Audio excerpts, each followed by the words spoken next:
down the street. He smiles at everyone, everyone that he meets. Calls him King of Kensington. How you doing, King? Follow me, King. Take care, this King. He finds his fortune in the faces that surround him. His wife says helping other people brings him luck.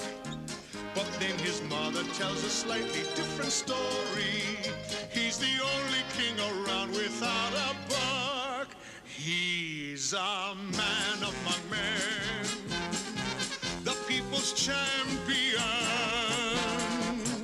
And when destiny calls him, I'm sorry, that line is still busy. he's King of Kensington.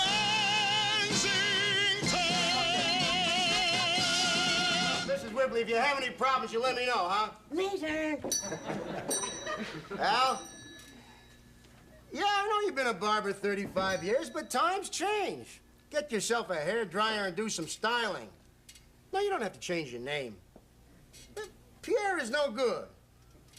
Because it doesn't sound right, Pierre Brodsky. Honey, Hey, can you hold it a second? My wife's taking inventory. Okay, hang on. Yeah, honey.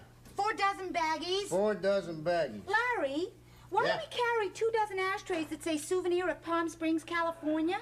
Well, how many people in this neighborhood can afford to go to a place like Palm Springs, California? Not too many. Right, but at least they can afford an ashtray. That's crazy. Why not carry ashtrays that say souvenir of the French Riviera? Next shelf. You know what I mean, Paul? Of course I know what you mean, doll. But that's the sort of crap Otto wants you to fall for. Believe me, I'm not prejudiced, Pat. Of course you're not prejudiced, doll. But you don't want your grandchildren to wear Indian turbans. Who does? Okay, thanks for calling, doll. Crane's hotline, go ahead. Pat, I'm sick of people coming into our country and taking our jobs. What do you do? Well, I'm collecting unemployment at the moment. Believe me, they need. I mean, that lineup is filled with foreigners. I had to wait 2 hours, and I think the... Thanks for calling. The man has a point.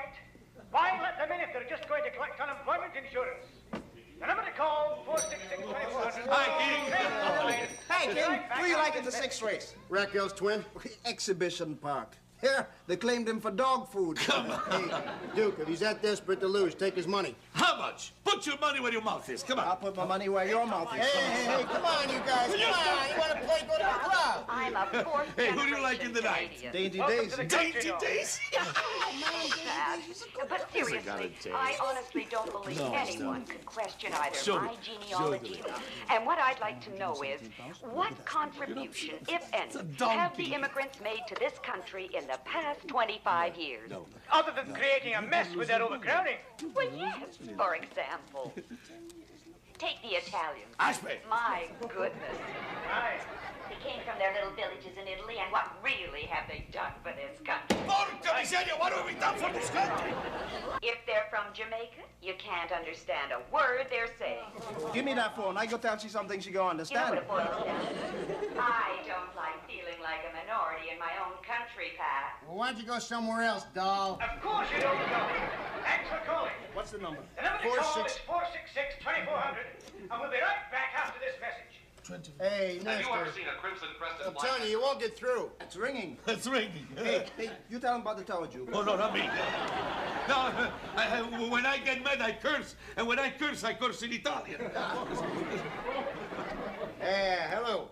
Now, I'm not saying that he was Timothy Eaton.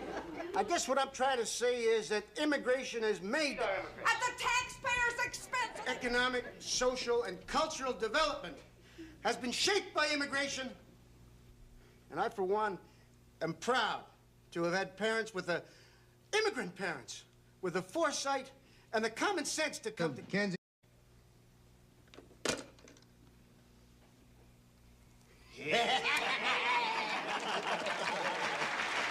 I'll tell you the truth. Pat Crane is a paranoid demagogue. I don't care what party he belongs to. You should have heard him talk against the gun control people. He said register criminals, not guns. Pat Crane should register his mouth. Now, that's a lethal weapon. Oh, no, honey, we should listen to those gun lobby people. I mean, they're a unified force. They speak with authority, and if we don't listen to them, they're going to kill us. Yeah. Okay, as most of you know, we got 2 serious problems. First of all, the city has condemned this building. They're going to close our doors by Friday unless we rewire the whole place.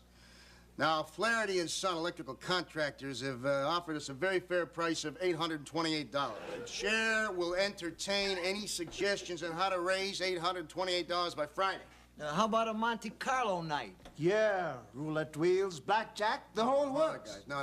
Last time we had a Monte Carlo night here, the club went into the red $400, not counting bail and fines. The chair recognizes the junior alderman from Ward 3, Mr. Stan Antonio. Yeah. Thank you. Thank you. Thank you. Forgive my being tardy, but when I disclose the nature of my previous engagement, which resolves the serious problem of this club, I'm sure that you will all agree... Get it, Antonio. My brother-in-law, Peter Dimitrician, is an entertainment impresario. And Dimitrician gives me his word that if we let him have the use of our premises here for the purpose of a sexy stripperama and snake spectacular, he personally guarantees that our share of the take will be $850. Hey, that's all right. What exactly does your brother-in-law, Peter Dimitrician, have in mind? Deep throat, two strippers, and a snake. Is that a show or is that a show? Guys, no. The day that I, as chairman of this club, allow a seedy, sleazy sex show to take place on these premises, I tell you, it'll be a very dark day for all of us. I assure you of that. There is no justification for capital punishment, with the possible exception of husbands who show up for dinner an hour and a half late. Hey, honey, I'm sorry I'm late, but Duke was really thirsty. Listen, I want you to meet a new friend of mine. It's my wife, Kathy, my mother, Gladys. You want to know anything about our neighborhood, you ask her. Well, is dinner ready? We're starved. Do you like meatloaf, Freddie? Yes. You're having cold chicken. Cold chicken, that's perfect. You're having dried out meatloaf. Oh, it's my favorite.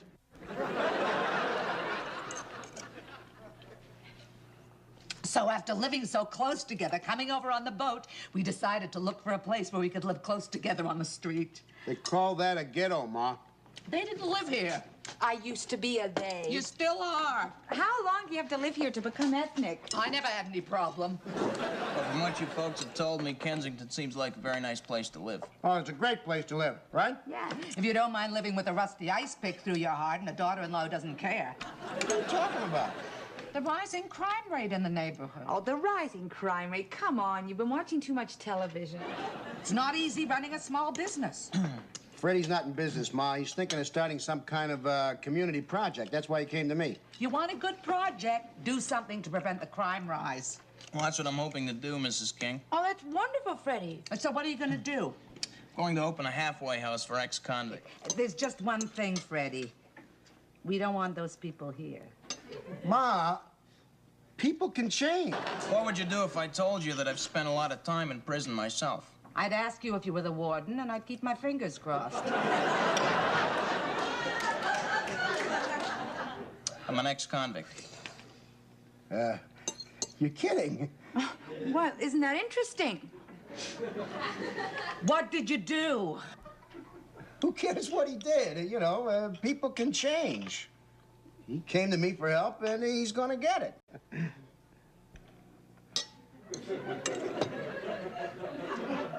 What did you do? Murder. Attempted murder. Murder. Attempted murder. Attempted. I tried to murder my wife. Oh. He's got a knife.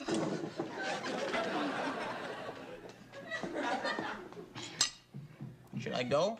Yeah, it might be for the best, Freddie. You know, and listen, about that halfway house, I want to tell you something. It'd be better in another neighborhood. Yeah, this is a really very apathetic neighborhood that we live in, and I think Kathy's got a point. You know, I mean, in the best interest of the guys you're trying to help, it might be better in another neighborhood. Yeah. It always is. Okay.